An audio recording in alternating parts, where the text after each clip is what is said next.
வணக்கம். அன்பான தமிழ் மக்களுக்கு என் அன்பான வணக்கத்தை தெரிவிச்சுக்கிறேன்.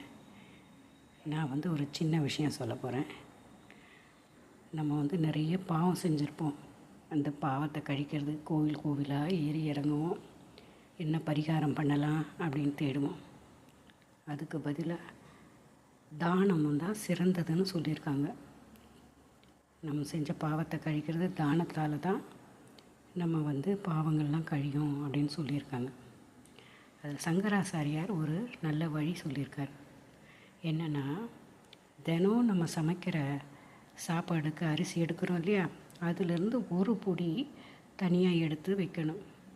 அது சேர்ந்துக்கிட்டே வந்ததுன்னா அது என்ன ஆகும், 1 கிலோ 2 கிலோன்னு ஆகும்போது ஒரு குடும்பத்துக்கு அதை தானமாக கொடுக்கணும். நம்மளுக்கு யாருக்கு தோணுதோ அவங்களுக்கு அந்த அரிசியை, நல்ல சாப்பாட்டு அரிசி, ரேஷன் அரிசியெல்லாம் இல்லை, நல்ல சாப்பாட்டு அரிசி, அதை ஒரு குடும்பத்துக்கு தானமாக கொடுத்தா அது 4-5 பேர் சேர்ந்து சாப்பிடுவாங்க. அப்போது நம்ம 5 பேருக்கு சாப்பாடு வயிறார கொடுத்த புண்ணியம் கிடைக்கும்.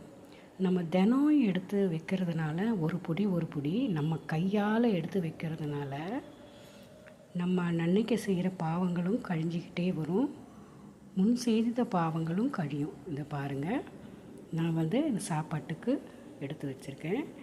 ஒரு பொடி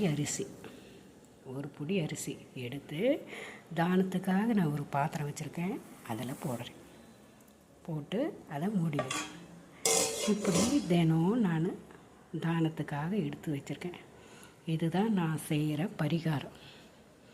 இப்படியே செஞ்சு வச்சு நம்ம இப்படி செய்கிறதுனாலே கண்டிப்பாக 100க்கு 100% நம்ம தானம் செய்த பலன் கிடைக்கும். கோயில்களுக்கெல்லாம் போய் நிறைய செய்யணும்னு அவசியமே இல்லை. முடியாதவங்க, என்ன மாதிரி முடியாதவங்க எத்தனையோ பேர் வீட்டில் இருப்பாங்க. அவங்க இந்த மாதிரி தானம் செய்யலாம்.